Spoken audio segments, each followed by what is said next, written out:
What's up, everyone? Back for another beer review, and today is not only day one of the 8th annual 10 Days of Pumpkin, it is also Wednesday, which of course means it's time for another Western New York Wednesday here on the channel. And the beer I'm reviewing today once again comes from the Ellicottville Brewing Company, and they're headquartered in Ellicottville, New York, and this is their Pumpkinville, the 2025 release. So this is an ale brewed with pumpkin that comes in at 6.5% alcohol by volume, 17 IBUs at the time of review. This can is just over 3 months old. So we're starting off the 8th annual 10 Days of Pumpkin with a Western New York Wednesday review. There are 2 Wednesdays during this year's 10 Days of Pumpkin.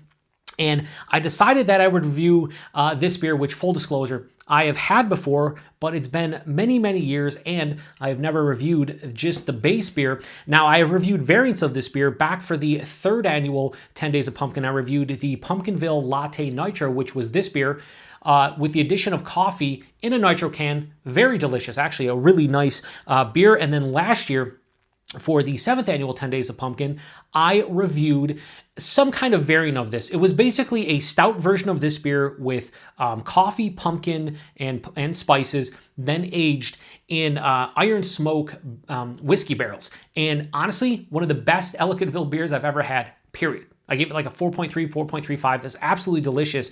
And I really couldn't find much information. It was very generic. It just said like coffee, pumpkin, stout, aged in iron smoke distillery whiskey barrels.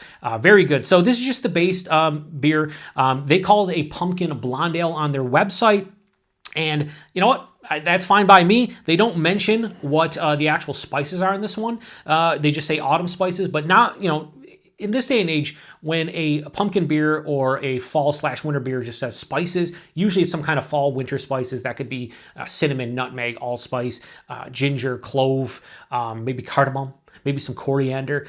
Maybe there's some vanilla, but they usually mention the vanilla, but that's what it usually means. It's like the spices you'll find in a pumpkin pie or like in baking spices, we'll say. So anyway, let's crack this one open, get in the glass. I'm using the Southern Tier pumpkin glass. I always use this and the Elysian pumpkin glass because those are the 2 pumpkin glasses I mostly have, with a couple others, but those are the main ones. So we're gonna give it a pour here, and hopefully this is pretty good. I remember this being a solid pumpkin ale, nothing crazy, but I do like the fact that they actually brew this as an actual base, which is, you know, a pumpkin blonde ale base. That's what you want. That's at least what I want when it comes to pumpkin beers. That looks beautiful in the glass. It looks a little bit different you know what? It's just very slightly lighter in person. Like something like, yeah, it looks a little bit like that in person. A little bit more of that, just like clarity to it. But that's a beautiful looking pumpkin beer.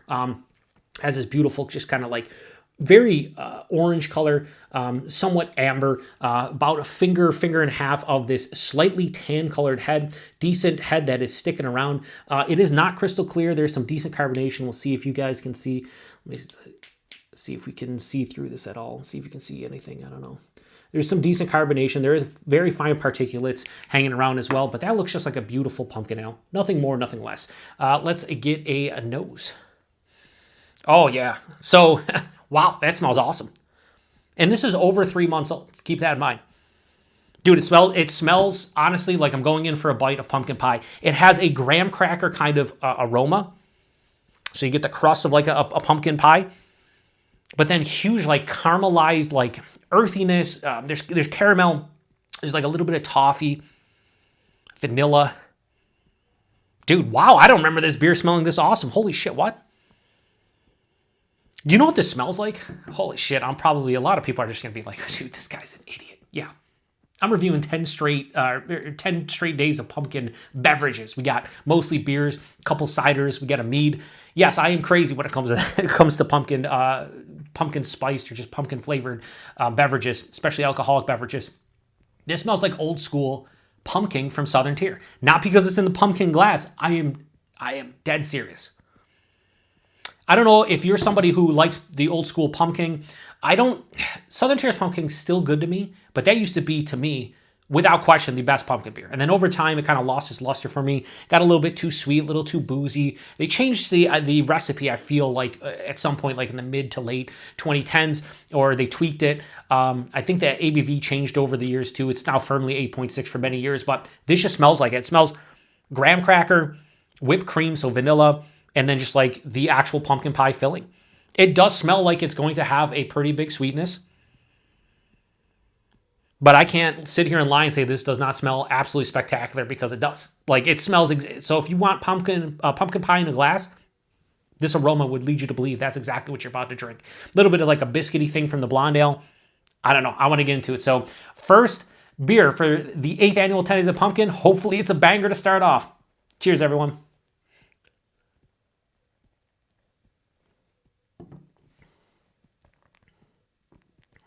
Listen, I gotta call a spade here. I say that a lot now. I always run with different sayings. Like, I used to say I have no problem giving this beer when I rate it, and then a couple people have mentioned that. I say that a lot, and now I say gotta call a spade. I can say in all honesty, or I'm being honest with you, but I do gotta call a spade here. Ellicottville, to me, I do like some of their beers. Some of their beers for me are just not it.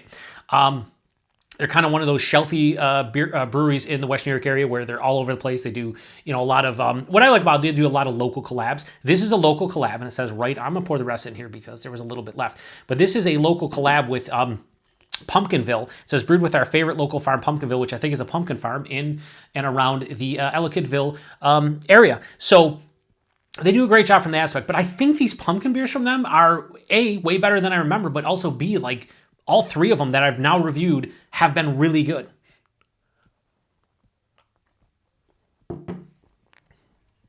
Buying this is like medium, 6.5%, cool. The mouthfeel has a nice crispness to it. Has a good approaching moderate carbonation, but still has a smooth, creamy aspect to it.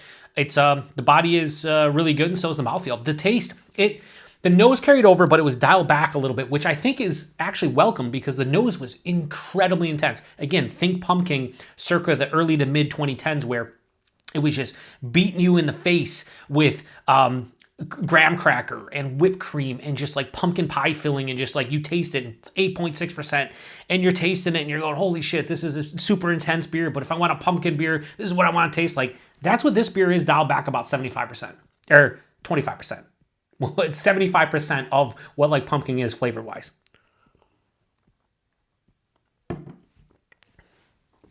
Yeah, so forefront, good hit of the malt. It's biscuity, slightly toasty. There's caramel, a little bit of toffee, brown sugar. And then right after that, the spices hit like midway through the palate. Like I'd say maybe like a third of the way to midway through the palate. To me, what's leading the way here is nutmeg, unmistakable nutmeg, allspice, cinnamon, maybe even a little bit of ginger. But those first three with the nutmeg leading the way, that is the predominant spice in this one. And then as it finishes, I get that nice like vanilla, creamy kind of whipped cream vibe to it. There's an omnipresent graham cracker crust that's kind of like a blanket hovering above this beer. But it doesn't go overboard with the graham cracker. It's just there. Finishes with a beautiful dryness. This is firmly dry with a mild bitterness. This lean sweet. Most pumpkin ales and pumpkin beers in general lean sweet. This one 100% lean sweet, but here's the kicker and here's the beauty. It's not too sweet. It's not cloying. I could easily drink a can of this, if not multiples. 6.5%. I really can't tell. In fact, because I think this tastes like pumpkin, I might mistake this if I was doing this blind for pumpkin.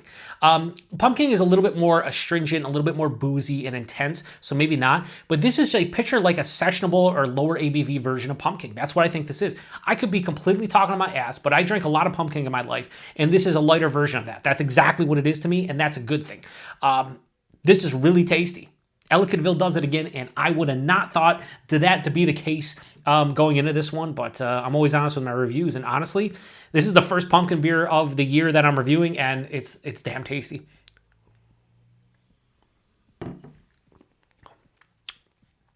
It's a nice beer. Plain and simple. It's a nice pumpkin ale, pumpkin blonde ale, whatever you want to call it. I wish I knew exactly what they were brewing with in terms of spices, but like I said, nutmeg, cinnamon, or nutmeg, allspice, cinnamon in that order for me. Maybe a little bit of ginger, maybe a touch of clove, but for those first three are pretty confident they're in here. Great job, Ellicottville. Like I'm super happy about this one. Really good beer. So I don't like it as much as that Iron Smoke whiskey barrel aged pumpkin coffee stout that I reviewed last year. I gave that like a 4.3, 4.35. This one to me is not that far off. So Ellicottville's Pumpkinville, the 2025 release, and keep in mind, when I had this back in the, I don't know, probably 5 to 10 years ago, somewhere in that realm, I want to say I gave this like a 3.75 to 4, maybe in that realm, like a nice pumpkin. This is going to be substantially higher. I'm going to give this one right here. We're going to go straight 4.25 out of 5. This is a very, very nice pumpkin beer, pumpkin blonde ale, whatever you want to call it. They did a great job with this one. They should be happy with this one, and I'm sure they are. And this is very tasty. Not much else to say. Price point and availability, I think this is like $10.99 a 6-pack, which makes it even better, especially if you take into consideration pumpkin is like $14 to $16 a 4-pack. Why am I comparing to pumpkin from Southern Tier? Because I'm using the glass. No, because it really does remind me of like its younger sibling, like a lower ABV. It's a couple ABV percentage points lower.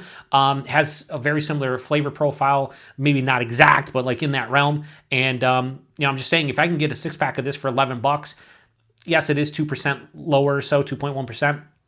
I still would prefer this because I could session it, and I don't think it's too much. So $10.99 6-pack's awesome. Availability, I forgot. I want to say somebody from the brewery said they're in like, I want to say they're like in, is it like 9 to like 13 different, they do have the deposit on here for a bunch of different places, but I know they're definitely outside New York. They're probably in at least, I'd say, a dozen different markets, the different states. So if you get Ellicottville in your area and you like pumpkin beers that taste like pumpkin pie liquefied, not crazy sweet, but pretty sweet, give this one a go. You could do much worse, and I think this is damn tasty. So I'm very happy and super stoked that I did this for the day one. I was considering not including it in this year's if I found something else to replace it. I'm so happy I didn't, because again, I don't remember being this good, and maybe I'm just in a great mood today, so therefore everything tastes a little bit better. Could be the case, who knows? So anyway, if you've had this one before, please post in the comment section and let me know what you thought about it. Definitely better than I remember, and I'm going to go drink the rest of that and just be super stoked about it because it's very good. Now, the one thing I will say, it has pumpkin in here, and I think I do get a little bit of earthiness, but I do think for the most part the pumpkin, at least in my experience for pumpkin beers and pumpkin ales, really the pumpkin just helps with the body and the mouthfeel. Like it bumps up the body a little bit. Maybe makes the mouthfeel a little bit like creamier and softer. I don't notice actually tasting pumpkin. A lot of people say, oh, I can taste the pumpkin in a beer. More often than not, you're tasting these spices associated with like a pumpkin dessert, like a pumpkin pie, and not pumpkin itself. If you've ever had like actual pumpkin, nah. Pumpkin seed, sure, but like eating regular pumpkin, it's a bit different than what you're probably used to taste. That's at least my opinion, but I do get like a generic slight earthiness here. It's probably the pumpkin, but it's nothing too substantial. It's more about the body mouthfeel. Anyway, I'm gonna shut this one down. Check back tomorrow. We got day 2, whole straight 10 days of pumpkin beverages being reviewed here on the Beer Patrol, as we do every year. Can't wait till the next one. Cheers. Check back next Wednesday. Next Wednesday is going to be Maple Warlock from Southern Tier. We'll see how good they did. I have to revisit Pumpkin at some point and review it. I do. Anyway, cheers.